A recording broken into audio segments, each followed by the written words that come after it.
What's good, YouTube? It's your boy, Pretty Boy West, man. We're back with another reaction video today.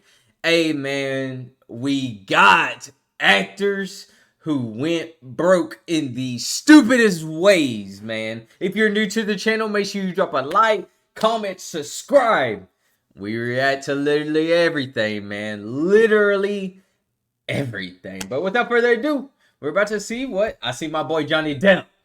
I don't know who else. Johnny Cash? Maybe he went broke. Johnny Depp went broke. That's crazy. Spending 360 grand a year on wine bottles, while Nicolas Cage's bankruptcy included 9 Rolls Royces and his own private island. However, wild. there are a few actor bankruptcies stranger than Kim Basinger's, who thought it was smart to pay $20 million for an entire country town. Braselton, Georgia had only 2 shops and 500 local. I can't even lie. If she did that, that's one thing I want to do on my bucket list. If I got like $1 million, I'm buying a whole town. Whole countryside town, bro. I want to. I got to. And I'm gonna have Morgan Wallen describing there. the town by stating breading chicken is about the most exciting thing we do around here, which made the reason for Kim's purchase even more stupid.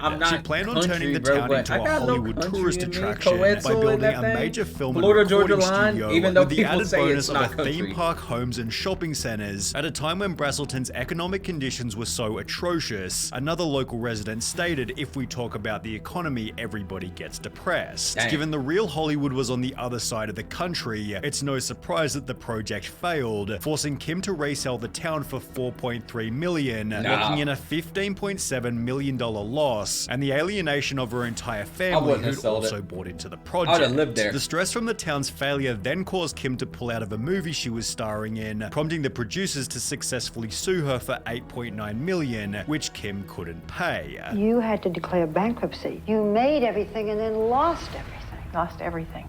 Every single thing. But at least Kim Basinger still had her freedom, as Wesley Snipes' bankruptcy was so brutal it also put him in prison. He'd earned over $50 million from a range of different roles, although despite purchasing an Aston Martin... He was the vampire. He was in that Marvel movie. Wesley Snipes. Oh my gosh. I can't think. What movie was that? Don't tell me. Leave it in the comment section below what movie I'm talking about. Freak. It's a Marvel movie, man. He's a freaking vampire. Oh my god. Vanquish, as well as mansions in both Florida and New Jersey. Wesley refused to lodge a single tax return over a 7-year period and was therefore ordered to pay the IRS $23.5 million. Wesley tried to wiggle his way out of paying by making the strange claim that he was a non-resident alien of the United States despite being born there. He knew he had to pay the taxes. He was just trying to find ways to avoid them. Although things got a whole lot weirder when Snipes declared he had no taxable US income, making the IRS Form 1040 absolutely the wrong form for me to file. He also claimed taxes withheld were stolen funds, whilst adding the IRS deceives people to terrorize, enslave, rape, or pillage taxpayers. Although confronting the IRS was a very stupid strategy, as Wesley was immediately charged with 6 counts of willfully failing to file federal income tax returns, for which he was given a federal prison sentence. Wesley Snipes gets 3 years behind bars. In 2018, Isn't that what's going on with what's that freaking dude's name? I'm gonna think of it in a minute. He used to be on Chris Lee Knows Best. For his taxes, didn't he get in trouble for tax fraud? 5 years after being released from prison, Wesley Snipes still hadn't paid $1 toward his tax bill and would try to settle the $23.5 million debt by instead offering the IRS $842,000, which they understandably rejected. Wesley then tried arguing economic hardship, but the court said no to that too, instead dropping his tax bill to $9.5 million, which it seems he hasn't paid either. Avoiding a tax bill for 15 years might almost make him a genius. However, when Heidi Montag blew through $10 million, there was zero intelligence anywhere. Reality television was the source of her wealth, appearing in The Hills, Big Brother, and I'm a Celebrity, Get Me Outta Here. Although when these types of shows completely disappeared, Heidi instead began recording music, spending $2 million on her very first album. She'd state, "I put every dollar I have into this. I've spent over $1 million, almost $2 million on this album. It's cost as much or more than a Britney Spears album because I wanted it to be that quality. The songs will make an impact in pop history. It sold only 1,000 copies. In case losing $2 million on a worthless album wasn't bad enough, she'd talk about her daily life by stating, every time we'd go out to eat, we'd order $4,000 bottles of wine. Heidi was going to the mall and dropping $20,000 to $30,000 a day. We thought we were Jay-Z and Beyonce. Heidi's outrageous spending was justified because we heard that the planet was going to end in 2012. We thought we have to spend this money before the asteroid hits, although the peak of her stupidity was still yet to come. With the money running low, Heidi faked a divorce with her husband, who explained the split was designed to create fresh interest in his wife for a potential British TV project. Divorcing was the only way to keep Heidi's career going, although this failed to do anything. Heidi Montag had to lose every penny before finally learning her lesson. We live too in the moment. People say live in the moment. Well, we did. You know, we didn't really think about our futures. All of which could have easily been learned by researching Nicolas Cage. Nicolas Cage. What was he doing? Ghost Rider. Yes, sir. In a restaurant. What the love fuck? the name. You don't remember the name. Nigga, get the Of course I Hulu? We didn't even tell. Hulu got live sports. What the fuck is going on? National Treasure had brought his net worth to $150 million, prompting him to spend $25 million on a waterfront primary residence, although Nick also felt the need to buy a holiday home. He'd therefore spend a further $15 million on a Rhode Island countryside mansion, also picking up an $8.5 million apartment for his weekends away in Las Vegas. No way. But what about his weekends in the Bahamas? Well, for that he'd drop $3 million on his own private island, but this didn't do anything for his trips to Europe, for which he'd spend a further $12.3 million on 2 medieval castles, where he'd spend huge sums on enormous Gatsby-style parties. A lot of numbers. By 2007, Nicolas Cage had bought 15 different houses, where he'd keep his 26 different vehicles, including 4 yachts, 9 Rolls Royces, and a nearly $3 million vintage Bugatti. Although this wasn't as old as his $276,000 dinosaur skull, kept next to a bookshelf holding a $150,000 Superman comic. I like that. Throughout the houses lived a $150,000 pet octopus, an $80,000 two-headed snake, and a pair of albino king cobras that set him back $150,000. Nah, bro,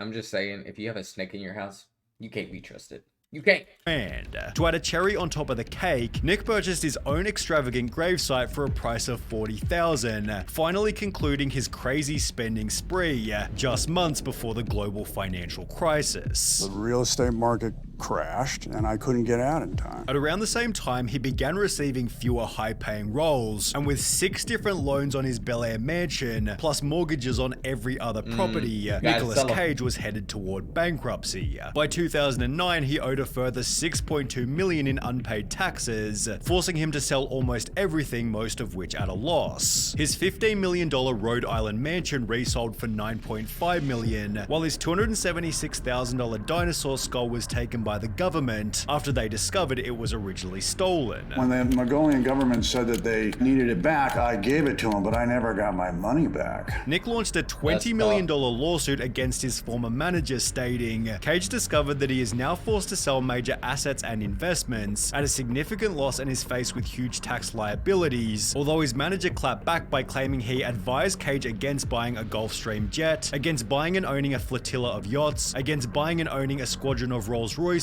and against buying millions of dollars in jewelry and art. The lawsuit was eventually dismissed as ridiculous, forcing Nick to take on low-quality acting roles purely to avoid bankruptcy. It may not have been blue chip, but it would still work. When asked how much has money driven your work choices, Nick stated there are times when it's more of a factor than not, before adding, I had this pride thing where I wanted to work my way through anything, which Nicolas Cage has since done quite successfully, unlike Randy Quaid, who gave up Hollywood to chase conspiracy, bankruptcy, these are a lot of actors that I really do not remember. And all-round insanity. What's up, Nicolas? I'm back!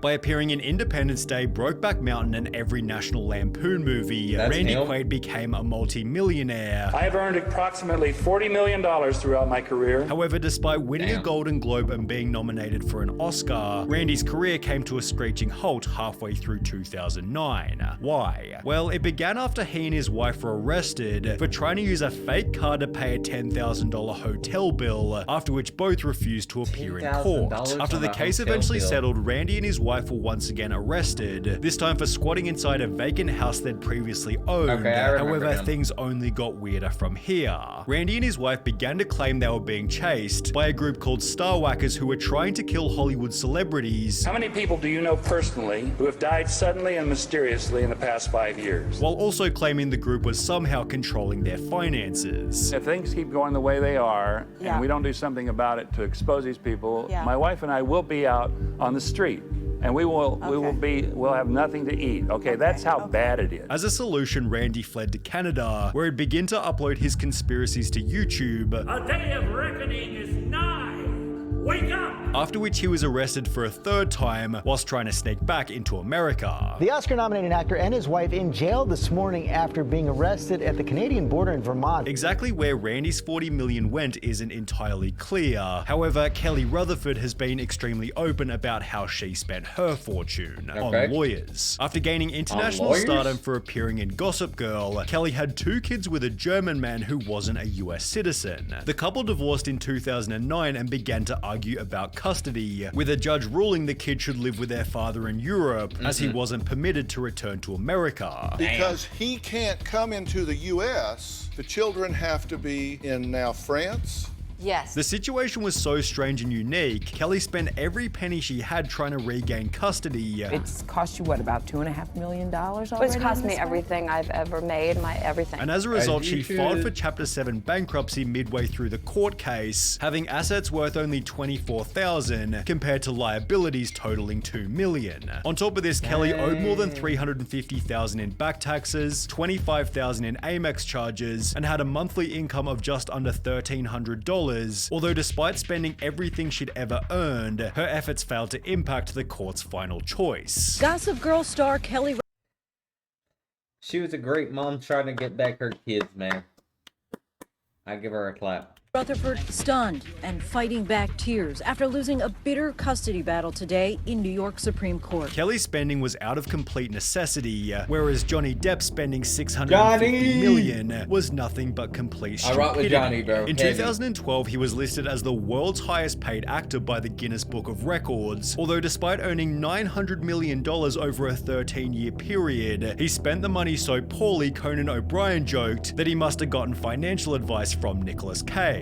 Similar to Cage, Depp purchased 14 different properties, including his own Bahamian private island, multiple countryside mansions, and a $60 million village in France, although it was Johnny Depp's day-to-day expenses that might have been even crazier. A 2017 lawsuit revealed he was burning $2 million a month on $200,000 for a private jet, $150,000 on security for himself and his family, $300,000 on staff, including 40 full-time employees, and $30,000 on wine, which was confirmed during his trial with Amber Heard. However, Johnny Depp's craziest purchase was when he spent $3 million on his friend Hunter S. Thompson's funeral by firing his ashes out of a rocket-like cannon. Just like Nicolas Cage, Johnny Depp tried to sue his management company TMG, although they'd respond with their own lawsuit stating, Depp chose time and again to ignore TMG and all of his other advisors. Depp truly has no one but himself to blame for his current financial and personal circumstances.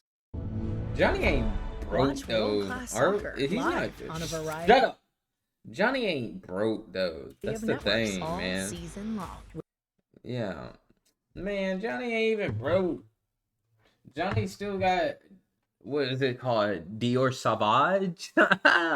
He's still an ambassador for Dior, man. Like, come on now. Johnny is definitely not broke. If you're new to the channel, man, make sure you drop a like, comment, subscribe. It's been your boy, Pretty Boy West. A lot of them actors I really didn't know. But yeah, man. It's been your boy D. Shout out Sunday V2 with this video also. But I'm out, man. Peace.